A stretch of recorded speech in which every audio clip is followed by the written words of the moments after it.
control freak. Who comes to mind? What thoughts does these two words bring to your mind? How does it affect your heart? Have you ever dealt with someone who has obsessive need to control or influence situations and other people's actions too?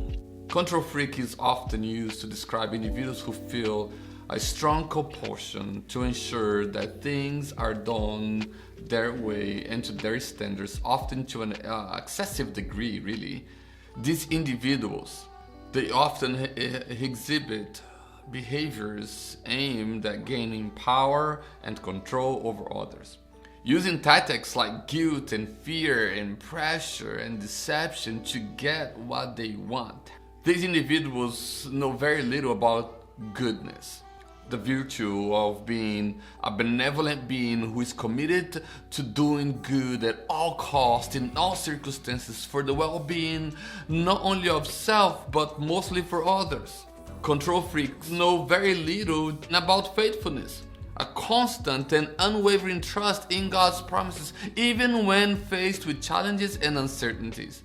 Faithfulness is the fruit of assurance we have that God is in control and His plans are better than ours, and that His plans is ultimately for our good.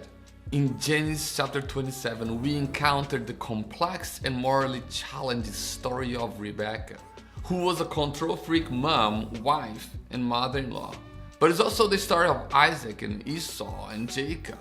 Rebecca's actions, her manipulation and deceit to secure Jacob's blessing, serve as a heartbreaking illustration of the consequences we suffer when goodness and faithfulness are absent in family relationships.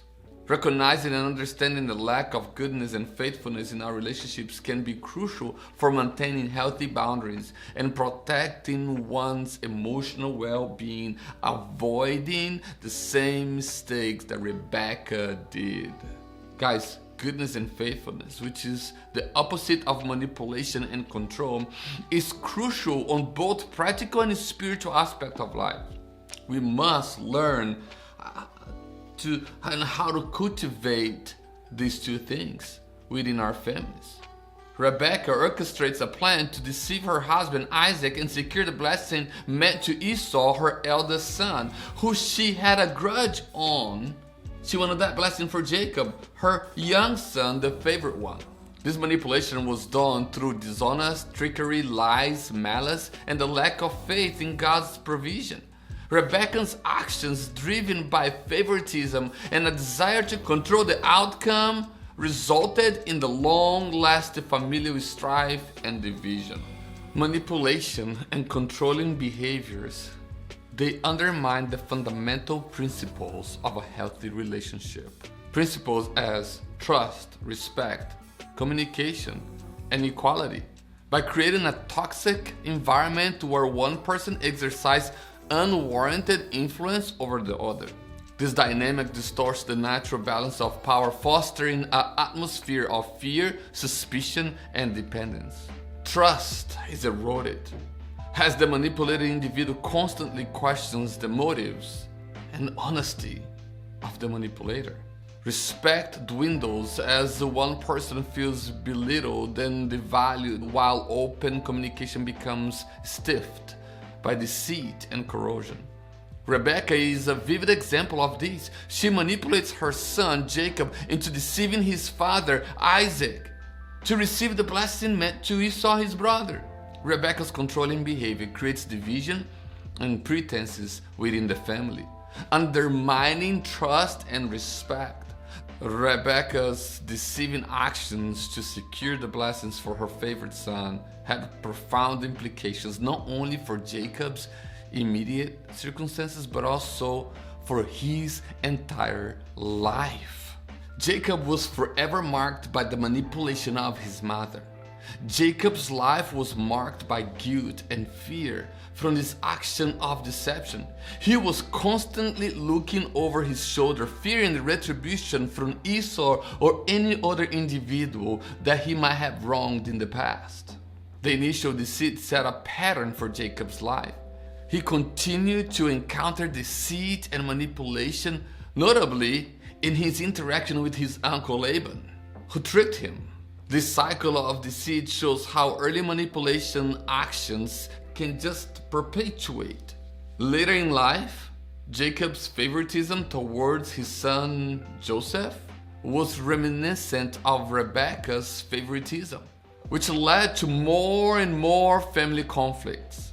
His older son's jealousy over Joseph resulted in Joseph being sold into slavery, perpetuating a cycle of family conflict and deception.